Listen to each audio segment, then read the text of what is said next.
एक छोटे से गांव में पवन नाम का एक गरीब लकड़हारा रहता था। वह रोज सुबह जंगल में लकड़ी काटने के लिए जाया करता था। एक दिन पवन बोला, आज तो जंगल की सारी लकड़ियों को काट ही दूंगा। इन्हें बेचकर जो भी पैसे आएंगे पूजा को उनसे एक ताजी मछली लाकर दूंगा। बेचारी कब से बोल रही है, खुश हो जाएगी। इस आस में कि ज्यादा लकड़ी काटकर ज्यादा पैसे कमा लूंगा। लकड़ी काटते काटते शाम हो जाती है। एक सेठ भागता हुआ आता है जिसके हाथ में एक धन की पोटली होती है। सेठ बोला, भाई मुझे जल्दी कहीं छुपा दो, मेरे पीछे कुछ लुटेरे डाकू पड़े हैं, जल्दी करो।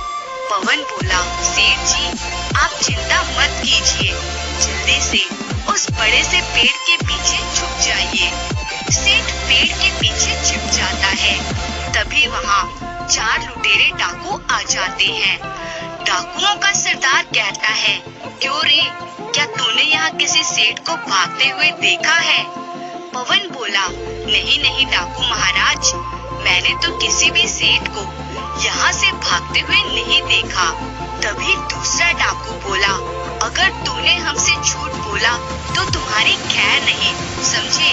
हम लुटेरे डाकू हैं, लुटेरे।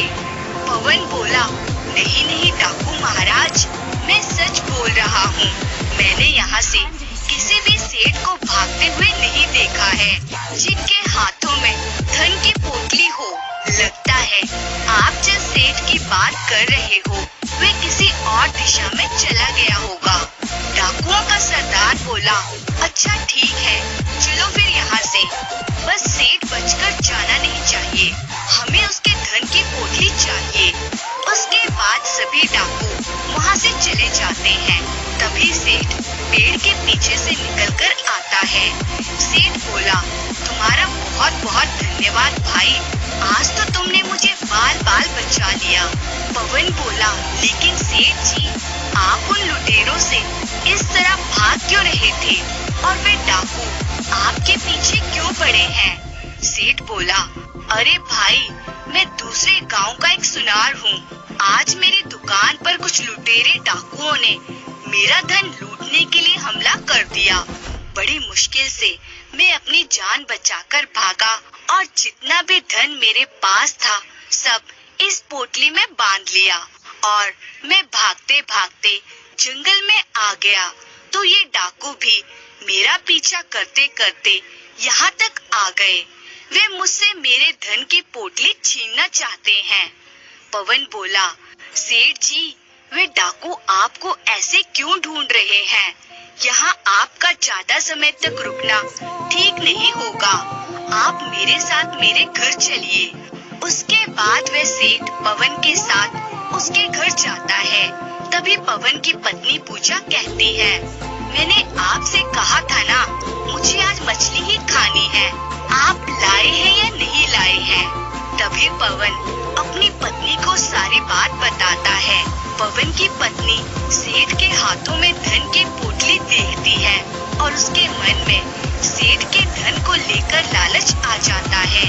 पूजा सोचती है, इस सेठ के धन की पोटली में बहुत धन लगता है, अगर ये धन मेरे पास आ जाए तो कितना अच्छा होगा। पूजा बोली, अरे सेठ जी आप चिंता मत कीजिए, आप यहाँ हमारे घर में रुक सकते हैं, लेकिन यहाँ अगर लुटेरे डाकू आ गए तो आपके धन की पोटली को तो वो लूट कर ले जाएंगे। आप अपने धन की पोटली को मुझे दे दीजिए, मैं इसे संभाल कर रख देती हूँ, ना जाने कब यहाँ डाकू आ जाएं। तभी पवन अपनी पत्नी के मन के लालच को भांप लेता है।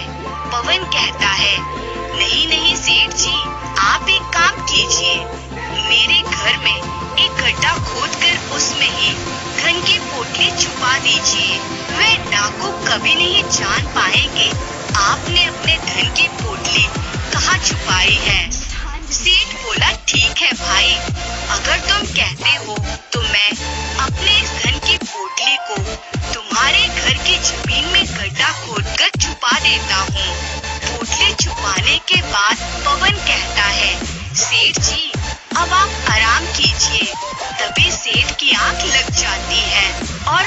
जाता है। पवन जहाँ सेठ ने अपने धन की पोटली छुपाई थी, वहाँ खड़ा होकर धन की रखवाली करता है। पवन कहता है, अगर सेठ के धन की पोटली डाकू ले गए तो सेठ के धन की पोटली के साथ साथ लकड़ी में ले जाकर मेरे साल भर की जमा पूंजी भी लूट कर ले जाएंगे। नहीं नहीं, मैं ऐसा नहीं होने दे सकता। इसके बाद पवन एक पोटली में अपना धन बांधता है और वही जंगल में छुपा देता है जहाँ वह लकड़ियाँ काटा करता था। वहीं जमीन में गड्ढा खोदकर वह धन छुपा देता है और वापस अपने घर आ जाता है। थोड़ी देर बाद पवन के घर में चारों लुटेरे डाकू आ जाते हैं। डाकुओं का सरदार बोला, अरे लकड़हारे, तूने हमें धोखा दिया है। वे सेठ शायद तेरे ही घर आया था। अब बता वे कहाँ है? अब हम तुझे नहीं छोड़ेंगे। पवन डाकुओं की बात सुनकर हैरान हो जाता है। अपने आसपास देखता है तो उसे कहीं भी सेठ नजर नहीं आता। पवन मन में सोचता है, सेठ जी कहाँ चले गए? लगता है वे सेठ जी भाग गए। अब ये लुटेरे डाकू मुझे नहीं छोड़ेंगे। तभी दूसरा डाकू बोला, सरदार, लगता है ये नहीं बताएगा कि सेठ कहाँ है। लोगों ने कहा था कि उस सेठ को उन्होंने इसके साथ ही देखा था। पवन बोला, नहीं डाकू महाराज, मुझे नहीं पता कि वह सेठ कहाँ है।